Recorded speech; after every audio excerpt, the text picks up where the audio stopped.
پہلے تو میں نے مسلمانوں کے اخلاق سنے تھے، اب تو میں نے دیکھ بھی لیے، پر یہ بتا جب 12,000 آیا تھا جان کیوں نہیں چھڑائی؟ تو حضرت چارہ کاٹتے کاٹتے رو پڑے، فرمانے لگے تو نہیں نہ جانتا یہ بیٹیاں سانجی ہوتی ہیں، پتہ نہیں نا؟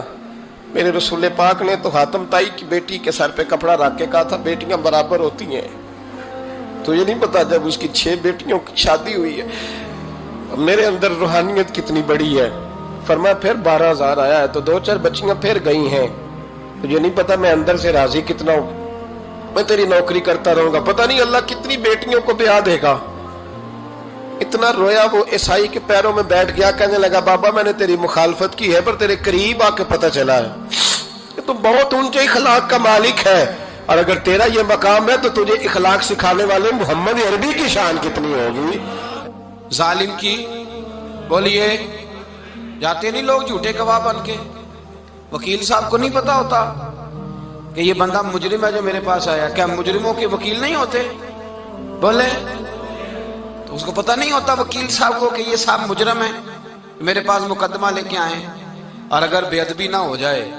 تو میرا خیال ہے قاضی عدالت کو بھی پتا ہوتا ہے کہ مجرم کون ہے اور مظلوم۔ میرے نبی پاک صلی اللہ علیہ وسلم نے اس قدر زیادہ سختی فرمائی اس مسئلے میں، فرمایا جس کو پتا تھا کہ فلاں آدمی ظالم ہے، ظلم کر رہا، پھر وہ ظالم کا گواہ بنا یا اس نے ظالم کی مدد کی، کتنی کی؟ شارحین لکھتے ہیں چاہے اس نے ایک جملہ بول کے کی، چاہے ایک، سارے بولیے، چاہے ایک غریب کو اس نے ظلم کیا تو کہتے ہیں علاج یہ سی، چاہے ایک جملہ بول کے کی، شارحین اس حدیث کی شرح میں لکھتے ہیں ایک جملہ بول کے چاہے مدد کی، جس بندے نے کسی ظالم کی مدد کی کسی مقدمے میں یا کسی صورت میں اور اسے پتا تھا یہ ظالم ہے، میرے نبی پاک صلی اللہ تعالیٰ علیہ وسلم فرماتے ہیں اگر اس نے مدد کی، ابھی ظالم کی بات نہیں ہو رہی، ظالم کے مددگار کی بات ہو رہی، اگر کسی نے ظالم کی مدد کی تو حضور فرماتے ہیں خدا بھی اس سے بری ذمہ ہے، رسول بھی اس سے بری ذمہ ہے۔ سنبھال کے رکھے اپنی نمازیں، قربانیاں، حج، زکوٰۃ سنبھال کے رکھے۔ اگر ظالموں کا مددگار ہے، الیکشن آ لینے دے، آپ کو نظر آ جائے گا کون کون ظالموں کا مددگار ہے، نظر آ جائے گا۔ اپنی جیب سے لوگ پیسے دے کے ظالموں کی مدد کریں گے، ان کے فلیکس چھپوائیں گے، بورڈ لگوائیں گے، جیبوں سے پیسے دے کے۔ ہم نے خود آگ لگائی ہے چمن میں اپنے، بے سبب گردشی ایام کو الزام نہ دو، ہم نے خود نور کا ظلمت سے کیا ہے سودا، کر کے توہین سحر شام کو الزام نہ دو۔ ظالموں کے مددگار میدان میں آ گئے، یہ چھوٹا لفظ نہیں، میرے حبیب پاک صلی اللہ علیہ وسلم نے فرمایا جو ظالم کا مددگار ہے سن لے جو سجن کے ساتھ کچہری جاتا ہے، وہ یاد رکھے جو دوست کا گواہ بنتا ہے، وہ یاد رکھے جو کہتا ہے میں مانگی گیا تھا، مجھے بلایا گیا تھا قبضہ چھڑانے کے لیے کسی غریب بیوہ کی جائیداد پہ، کب وہ سن لے تو مدد کر کے نہیں آیا، تو خدا کے ذمے سے نکل گیا ہے۔ رسول پاک نے فرمایا تیرا میرا تعلق ختم ہو گیا، تو ظالم کا مددگار ہو گیا، پھر تو کہتا میں بے چین ہوں، میں بے قرار ہوں، میں آزمائش کا شکار ہوں، پلٹ کے دیکھ تو صحیح تیرا گناہ کتنا بڑا ہے۔ میرے نبی پاک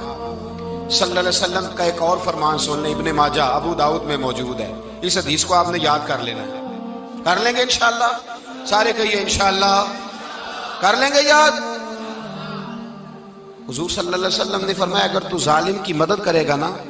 یہ لفظ دل کی تختی پہ لکھ لینا، یہ مکافات عمل ہے،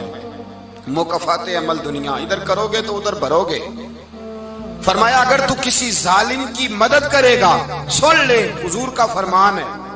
اگر تو ابن ماجہ ابو داؤد سیاہ میں موجود ہے، فرمایا اگر تو کسی ظالم کی مدد کرے گا تو رب تعالیٰ مرنے سے پہلے تیرے اوپر بھی ظالم کو مسلط کر دے گا، تیرے اوپر بھی ایک دفعہ ظلم ضرور ہوگا اگر تو ظالم کی، وہ کسی صورت میں بھی ہو سکتا ہے، کسی صورت میں بھی تیرا بیٹا ہی اٹھ کے ظلم کر دے گا، تو الجھ جائے گا، کسی نہ کسی جگہ تیرے لیے تباہی کا سامان ہوگا، تیرے اوپر ظلم ہوگا، اس لیے کہ تو ظالموں کا مددگار ہے۔ چاہیے یہ تھا کہ تو مظلوم کی مدد کرتا، انسانی ایمانی یقین کا فریضہ سر انجام دیتا، تو ظالموں کا مددگار ہو گیا۔ ٹٹول کے دیکھ لیں، رزلٹ نکال کے دیکھ لیں، ہمارے زمانے میں ظالموں کے مددگار زیادہ ہیں، اتنی لمبی زبانیں نکال کے ظالموں کی مدد کرتے ہیں، بڑے بڑے کالم نویس اللہ نے انہیں قدرت دی لکھنے کی، تو اپنا قلم ظالموں کی مدد میں خرچ کرتے ہیں۔ وہ لوگ جن کو اللہ تبارک و تعالیٰ نے قدرت دی، ہمت دی، طاقت دی، کچھ لوگ ان کے حلقہ احباب میں، وہ اپنے لوگوں کو استعمال کر کے ظالموں کی مدد کرتے ہیں، ظالموں کی مدد کرتے ہیں۔ میرے نبی کریم سید عالم نور مجسم صلی اللہ علیہ وسلم نے فرمایا، اگر تو نے ظالم کی مدد کی تو جب تک تو توبہ نہیں کرے گا رب تجھ سے ناراض ہی رہے گا۔ اللہ تجھ سے، او بھائی جس سے رب بھی ناراض ہو گیا، نہ کھانا نہ پینا نہ سونا نہ جاگنا نہ نیند، پھر تیری ہر چیز تیرے لیے آزمائش ہو جائے گی، پھر تیرا سایہ بھی تیرے لیے خوف کا سامان بنے گا، پھر زندگی جیتی جاگتی لاش بن جائے گی، تو اپنے کندھوں پر اپنی میت اٹھائے پھرے گا جب تو ظالم کا مددگار ہوگا۔ اور نبی پاک صلی اللہ علیہ وسلم نے فرمایا ظالموں کا مددگار بھی ظالم ہوتا ہے، ظالموں کا مددگار بھی، سارے بولے ظالموں کا مددگار بھی، نہیں کو نہیں، آپ سارے نہیں بولے، ایک دفعہ بولے ظالموں کا مددگار بھی، پکی بات ہے، ظالموں کا مددگار بھی۔ اللہ اکبر، جس کا یارانہ ہو، جس کا دوستانہ ہو، جو کہے میں نے نا اس کو اوکھے ویلے کے لیے ظالم کو یاد رکھا ہوا ہے۔ کبھی مشکل میں رکھے نہیں ہوئے لوگوں نے ظالم دوست، کہتے میں نے رکھے ہوئے ہیں، بلکہ ہمارے دیہات میں تو کہتے ہیں میں نے بازو بنائے ہوئے ہیں۔ کس کو بازو بنا لیا؟ ظالم بھی کبھی بازو ہوتا ہے، جو ظلم کی تلوار لیے میدان میں کھڑا ہے۔ قارون، حامان، فرعون، نمرود کا حال نہیں لوگوں نے دیکھا؟ اپنے زمانے میں آپ نے کتنے لوگ نہیں دیکھے جن کے سائے سے، آواز سے لوگ کانپتے تھے؟ پھر پولیس کی گاڑیوں میں وہ اس طرح مردہ پڑے کہ دنیا نے تماشا دیکھا ان کا۔ یہ رنگ ہم نے دیکھے نہیں اپنے آنکھوں سے۔ فرمایا ظالم کا مددگار بھی، جو کار میں بٹھا کے لے کے گیا وہ بھی ظالم، جس نے چائے پلائی وہ بھی، جس شخص نے کھانا کھلایا وہ بھی، جو کچہری تک ساتھ گیا وہ بھی، جس نے فلیکس کے نیچے، بڑے شرابی کے نیچے چھوٹی اپنی فوٹو لگائی وہ بھی، جو ووٹ کی پرچی ڈالنے گیا وہ بھی۔ کہہ دینا باہر نکل کے کہ حضرت صاحب نے سیاسی تقریر کی ہے، کہہ دینا، پر بات تو سچی ہے نا۔ خو کرے ہم تو سے تھوڑا سا گلا بھی سن لے، خو کرے ہم تو سے تھوڑا سا بھی گلا۔ امام مالک کے پاس ایک بندہ آیا، اس نے کہا حضور میں درزی ہوں، ایک ظالم بادشاہ مجھ سے کپڑے سلواتا ہے، میں تو ظالموں کا مددگار نہیں نا۔ ایک ظالم بادشاہ مجھ سے، حضور میں تو مددگار نہیں نا ظالموں کا۔ جو فرمایا ظالموں کا مددگار بھی ظالم ہوتا ہے، تو کپڑے لے کے آتا ہے میں سی کے دے دیتا ہوں، ذمہ داری نہیں۔ یہ ایک آدمی دکاندار ہے، اس سے کوئی بندہ چیز خریدنے آئے گا تو تھوڑی کہے گا میں نے نہیں دینی، تو دے گا۔ کوئی بندہ اگر کسی شخص سے کوئی کام کہتا ہے جو اس کی فیلڈ ہے، اس کا شعبہ ہے، اس کا معاش کا وہ سلسلہ ہے، کہتے ہیں یا رسول اللہ صلی اللہ علیہ وسلم ظالموں کا مددگار بھی ظالم، حضور نے فرما دیا۔ تو امام مالک سے بندے نے مسئلہ پوچھا،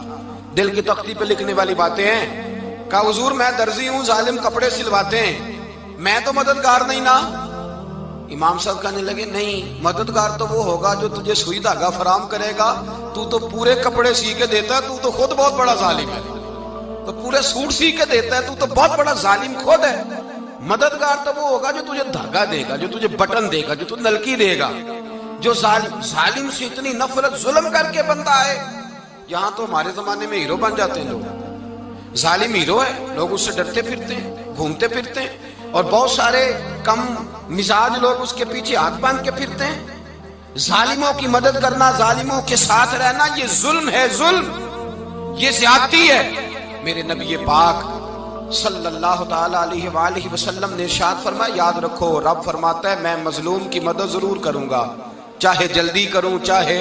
دیر سے کروں، میں مظلوم کی مدد۔ اور حضور صلی اللہ علیہ وسلم نے فرمایا ہے، حضرت معاذ بن جبل کہتے ہیں حضور نے مجھے یمن کا گورنر بنایا، جب میں جانے لگا نا تو حضور نے بڑی نصیحتیں کی، بخاری میں موجود ہے، فرماتے ہیں جب میں پلٹنے لگا تو میرے رسول نے فرمایا معاذ ایک منٹ ٹھہر جا، ایک بات میری یاد رکھنا، اس کو نہ بھولنا۔ کہا حضور کیا؟ فرمایا دیکھنا کسی پہ ظلم نہ کر بیٹھنا، کہیں تجھ سے زیادتی نہ ہو جائے۔ محبوبہ پھر حضور نے فرمایا سن میرے معاذ، میں تجھے گورنر بنا رہا ہوں، زیادتی نہ کر بیٹھنا۔ یا رسول اللہ صلی اللہ علیہ وسلم کیا ہوتا ہے؟ تو میرے کریم نے فرمایا جب مظلوم دعا کے لیے ہاتھ اٹھاتا ہے تو عرش کا مالک کہتا ہے فرشتوں پیچھے ہٹ جاؤ، عرش کا مالک کہتا ہے فرشتوں پیچھے ہٹ جاؤ۔